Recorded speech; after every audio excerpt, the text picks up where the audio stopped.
What's the health of your team right now? Well, THT and Ariza out. Wayne Ellington will be out. K Nunn is going to be listed as questionable. Monk listed as probable. Everybody else good to go.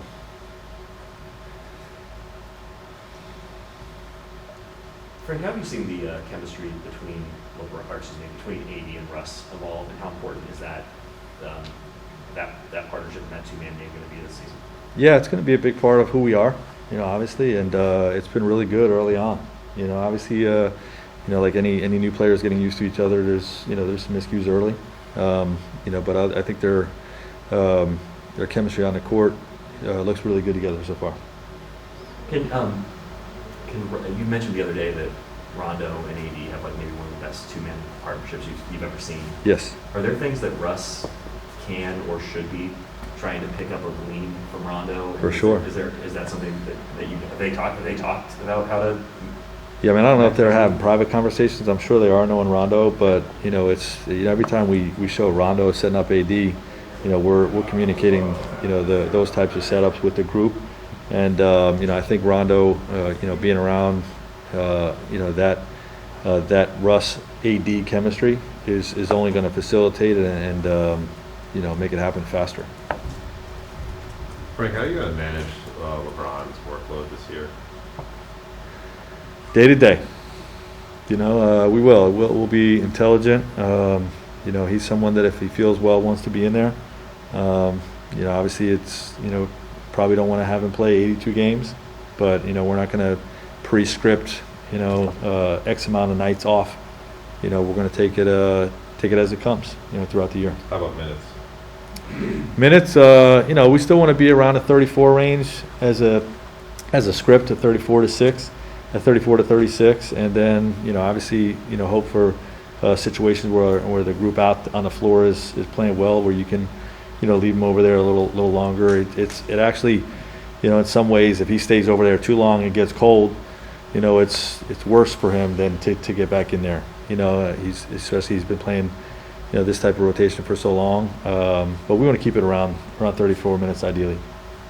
Frank, on that note, LeBron's obviously really good the last 2 years, but what do you expect might be similar or different this season from him, since he had his summer to recover and he's removed from a bubble season and a compressed season? Yeah, well, anytime, obviously he has the type of summer that he had 2 summers ago. He comes in with renewed energy, and, he's very excited to get back out there. Obviously we expect him to play at a super high level. And I know he's very motivated to play with this group, this year's team. He's off the ball more, with Russ bringing in some, so there's I think there's an energy, a factor there, in terms of not having to do all of it, that should benefit him and our team overall. So, obviously we expect him to have a great year. You coach players through sort of individually emotional games, like when AD goes back to New Orleans and that kind of thing. Tomorrow, Russ plays his first regular season Lakers game.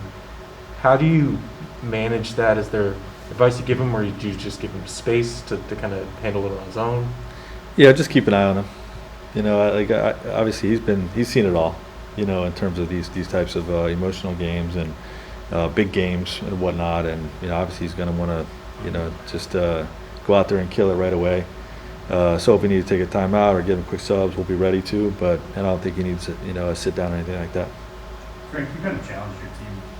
I think Kyle has with us yesterday, but to tick up the intensity. The preseason was what it was. You saw flashes of it in the second half. Did any of that carry over into kind of the build up to this game? And how comfortable are you that preseason sort of intensity level was just sort of an anomaly?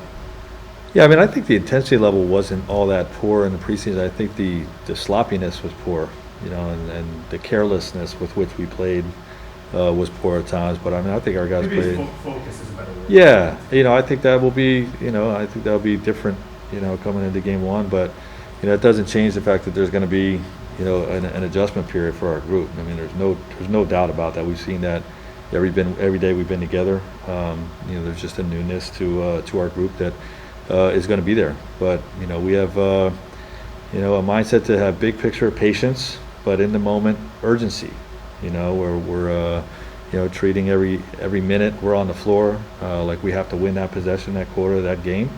But obviously having big picture patience. Does that then become kind of an effort thing, sort of, in those possessions? While you figure out fit and stuff like that, can something as simple as just playing harder mitigate some of the? Yeah, I don't think we're going to have a problem playing hard.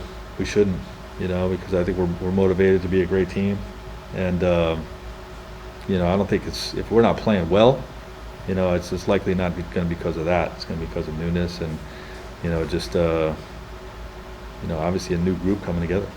Frank, Have you with Russ, decided when you were studying lineup, I'm sorry. Yep. Have you decided to study lineup, and are you going to tell us today? I have decided, and I am not going to tell you. I tried. Good try. Yes. Okay. with Russ, most of the outside focus is on the offensive end, but, given what you guys have accomplished the last 2 years defensively, just what's the vision at best with him? How are those conversations been? How does he fit into what you want to do? Yeah, bring his athleticism and IQ to our schemes. Obviously, we're different than the way a lot of teams defend with our scheme. So, with Melo, with Russ, with Monk, with K9, like with all these guys coming in, there's even DJ. There's going to be an element of like still instinctually, being sharp with with executing our schemes. But we expect him to be great in our schemes in terms of executing our schemes with the athleticism and passion that he brings to the game. But that's definitely going to be an adjustment period as well. I'm curious, if a player of that magnitude comes your way, and given how much film work you've always done, do you even go through and look defensively at the highs and lows of his past few years to get a better sense of who he is right now? Yeah, we looked at tape in the summer of him on both sides of the ball, Yeah. and then right now, we have an assistant coach sits with him after every preseason game, to go over his defensive coverages and just try to fast track it as quickly as we can, and obviously we watch a ton of tape with a group, so he's getting it in every way we can. Which coach is working with him on? Phil. All right, we'll end with Trudell on Zoom, please. Hey, Frank, you were discussing the bronze minutes a second ago. Just wondered if you would consider Westbrook's number and if it was a specific range that you'd like to stay in, and how much impact that your conversations with him have over that versus what you're looking at for the rotation. Yeah, he and LeBron and AD, will all be in that mid-30 range. Is the best way I would put it for those three guys.